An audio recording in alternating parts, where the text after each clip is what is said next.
अस्सलाम वालेकुम, मेरा नाम है सुल्तान हैदर और कैसे हैं आप लोग गाइस। आज iOS 18 बीटा 3 का एक री रिलीज वर्जन भी रिलीज हुआ है, यानी कि कुछ दिन पहले iOS 18 का बीटा 3 वर्जन एप्पल ने रिलीज किया था, लेकिन आज कुछ चेंजेस के साथ उसको दोबारा से रिलीज किया गया। इसके साथ साथ जो एक बड़ी अपडेट है वो ये है कि iOS 18 का पब्लिक बीटा भी आप लोगों के लिए रिलीज कर दिया है। यानी वो लोग जो अपनी मेन डिवाइसेस में बीटा वर्जन यूज़ करना चाहते हैं और iOS 18 की फाइनल रिलीज से पहले वो उसको इस्तेमाल करना चाहते हैं, तो ये उनके लिए एक बड़ी न्यूज़ है कि वो पब्लिक बीटा जो है अपने फ़ोन में इंस्टॉल करके उसको इस्तेमाल कर सकते हैं। बट कीपिंग इन माइंड कि जो बीटा वर्जन होता है, चाहे वो पब्लिक बीटा ही क्यों ना हो, वो भी रिस्की हो सकता है, उसमें भी बग्स वगैरह हो सकती हैं। इसलिए मेरी आपको स्ट्रॉन्ग रिकमेंडेशन है कि जो चीज़ें मैं अब आपको बताने जा रहा हूँ, आप इसको इंस्टॉल करने से पहले सबसे पहले उसको अच्छे से समझ लें। तो सबसे पहले जो एक मेन बात अपने माइंड में आप रख लें कि अगर आप पब्लिक बीटा अपनी मेन डिवाइस में इंस्टॉल करना चाह रहे हैं तो उसके लिए ज़रूरी है कि आप सबसे पहले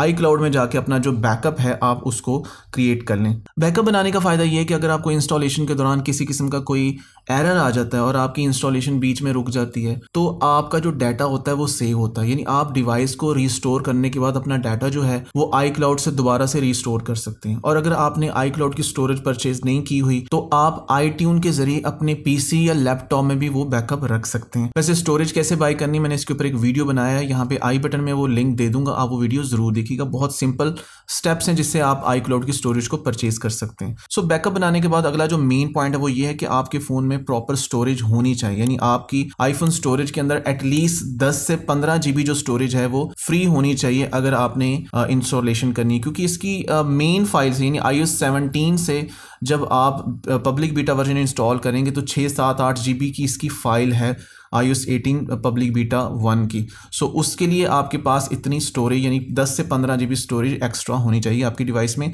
अगर नहीं है तो आप डिफरेंट ऐप्स को डिलीट करने के बाद भी वो स्टोरेज बना सकते हैं। इसके अलावा अगर कंपैटिबल डिवाइसेस की बात करें तो वो सारी डिवाइसेस जो कि iOS 17 पे सपोर्टेड हैं, यानी जिस पे iOS 17 इस वक्त चल रहा है, आप उसके ऊपर iOS 18 पब्लिक बीटा इंस्टॉल कर सकते हैं। इंस्टॉलेशन कैसे करनी है, इसका एक बहुत सिंपल मेथड है कि इसके लिए आपको सबसे पहले जाना है सफारी में। सफारी ब्राउज़र जो है आपके फ़ोन में है और यहाँ पे जाके आपने एक वेबसाइट ओपन करनी है जिसका नाम है beta.apple.com।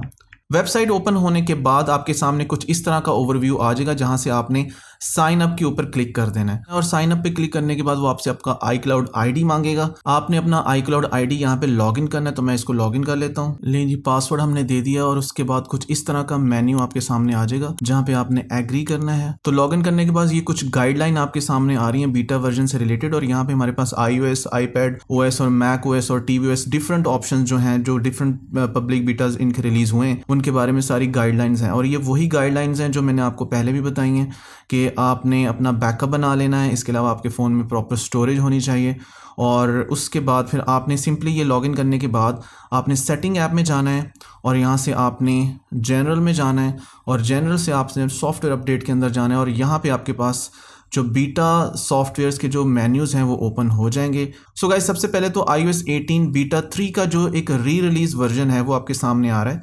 अगर आप इसको इंस्टॉल करना चाहते हैं, अगर आप ऑलरेडी बीटा 3 पे हैं तो आप इसको दोबारा से री इंस्टॉल भी कर सकते हैं और इसके अंदर आपको वो बग्स या थोड़ी बहुत चेंजिंग्स जो आपको iOS 18 बीटा 3 में देखने को मिली थी, एप्पल ने उनको थोड़ा सा चेंज कर दिया। वो मैं आपको बाद में बताता हूँ कि वो माइनर चेंजिंग्स क्या थी। इसके अलावा अगर iOS 18 का पब्लिक बीटा आपने इंस्टॉल करना है, जिसके लिए हमने बीटा वेबसाइट पे जाके अपनी रजिस्ट्रेशन भी करवाई थी, तो उसके लिए आपने बीटा अपडेट में जाना है और यहाँ पे आपके सामने ये जो ऑप्शन नजर आ रही हैं कि आपके पास दो ऑप्शन है, एक डेवलपर बीटा और एक पब्लिक बीटा। तो आपने यहाँ से पब्लिक बीटा सिलेक्ट करना है और पब्लिक बीटा सिलेक्ट करने के बाद जैसे ही आप वापस आएंगे तो वो इसको दोबारा से चेक करेगा अपडेट को और उसके बाद आपको उसकी जो प्रॉपर फाइल है उसका साइज वो बता देगा। सो गाइज, ये देखें पब्लिक बीटा का जो साइज है तकरीबन 6.75 GB है, अप्रॉक्सीमेटली 7 GB की ये फाइल है। क्योंकि मैंने इसके अंदर पहले डेवलपर बीटा इंस्टॉल किया हुआ, तो डेवलपर बीटा से जब वो पब्लिक बीटा पे जाएगा तो वो पूरी की पूरी उसकी जो iOS की फाइल है वो चेंज हो जाएगी।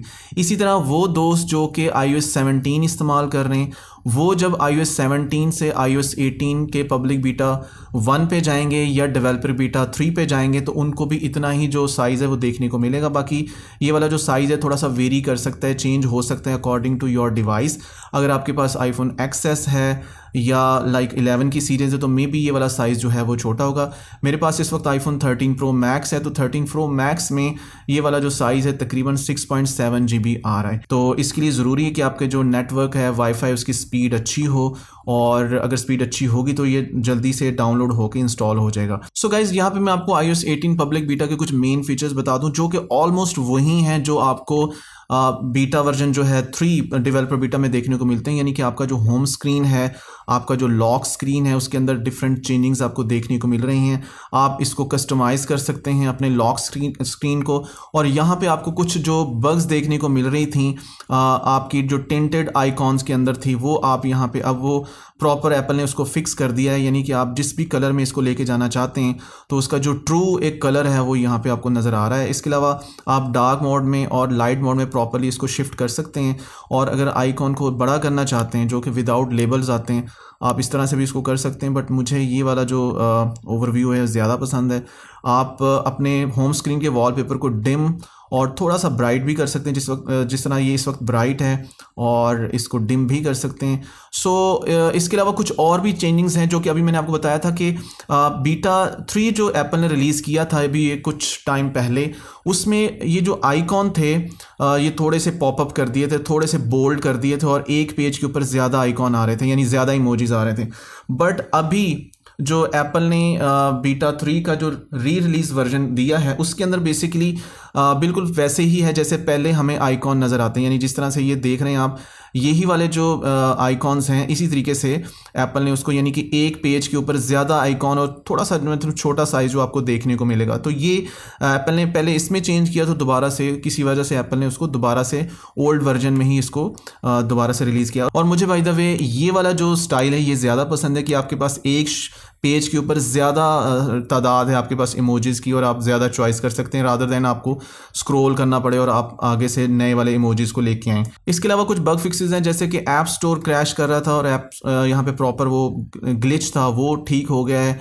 और इसके अलावा नोट्स ऐप के अंदर भी था कि नोट्स आप जब एडिट करते हैं तो नोट्स एकदम पूरी की पूरी नोट्स ऐप जो होती है वो क्रैश कर जाती है, और वो पर्टिकुलर नोट जब तक आप डिलीट ना करें वो आपकी जो ऐप है वो दोबारा ओपन नहीं होती। तो इस तरह की कुछ चीज़ें हैं, एप्पल ने उसको फिक्स किया है। गाइस वीडियो अच्छा लगा तो please hit the like button and do subscribe my channel, और इंशाल्लाह आप लोगों से मुलाकात होगी अपनी नेक्स्ट वीडियो में। तब तक के लिए अल्लाह हाफिज़, पीस।